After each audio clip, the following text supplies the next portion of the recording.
लोकसभा में स्पीकर ओम बिरला और नेता प्रतिपक्ष राहुल गांधी के बीच गहमा गहमी देखने को मिली। राहुल गांधी ने जब सदन में अजीत डोभाल, अंबानी और अडानी का नाम लिया तो लोकसभा स्पीकर ने उन्हें टोकते हुए सदन की मर्यादा बनाए रखने की बात कही।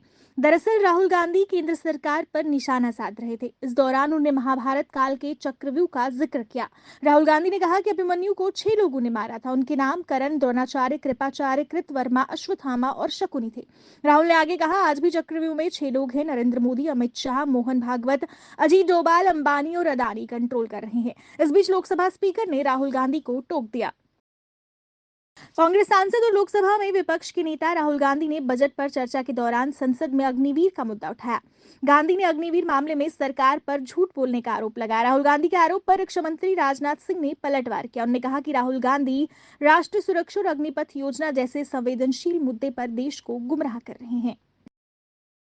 विदेश मंत्री जयशंकर ने भारत चीन सीमा मुद्दे पर कहा है कि चीन के साथ हमारा एक मुद्दा है और इसका समाधान हम दोनों को ही निकालना है।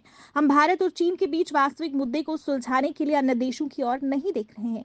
विदेश मंत्री ने भारत चीन सीमा विवाद में किसी तीसरे पक्ष के हस्तक्षेप से इनकार करते हुए कहा कि दोनों पड़ोसी देशों के बीच मुद्दे का समाधान उन्हीं दोनों को निकालना है।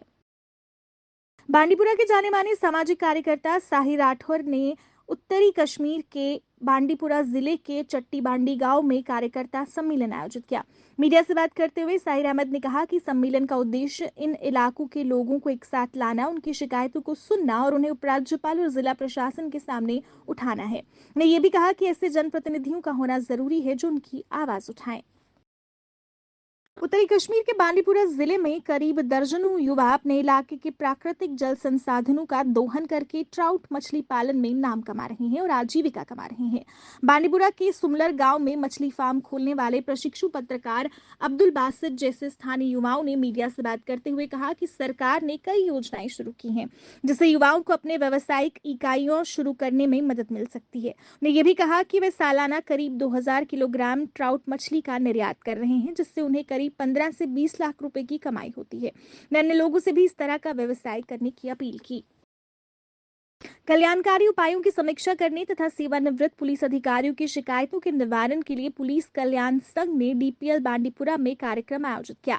इस अवसर पर एसएसपी बांडीपुरा लक्ष्य शर्मा ने मुख्य अतिथि के रूप में अध्यक्षता की तथा उनसे संबंधित विभिन्न मुद्दों पर चर्चा की गई। बैठक में यह भी स्पष्ट किया गया कि सेवानिवृत्त कर्मचारियों के बहुमूल्य सुझावों का हमेशा स्वागत किया जाता है। फॉरेस्ट प्रोटेक्शन फोर्स गांदरबल ने बालटाल बेस कैंप में अमरनाथ यात्रा के सुचारू संचालन को सुनिश्चित करने में एक अनुकरणीय कार्य किया है जो तीर्थयात्रियों की सुरक्षा और आराम के लिए उनके समर्पण और प्रतिबद्धता को दर्शाता है।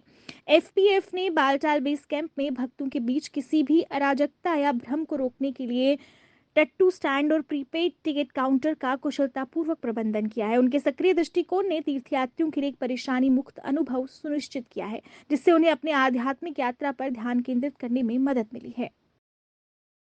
Central paramilitary force welfare association द्वारा अपनी मांगों को लेकर एक पत्रकार वार्ता का आयोजन किया गया। इस अवसर पर बोलते हुए एसोसिएशन के सदस्यों ने अपनी मांगों को उजागर किया। उन्होंने बताया कि उनके द्वारा अपनी मांगों का एक ज्ञापन राहुल गांधी और मल्लिका अर्जुन को भी सौंपा गया है ताकि उसे संसद में उठाया जा सके।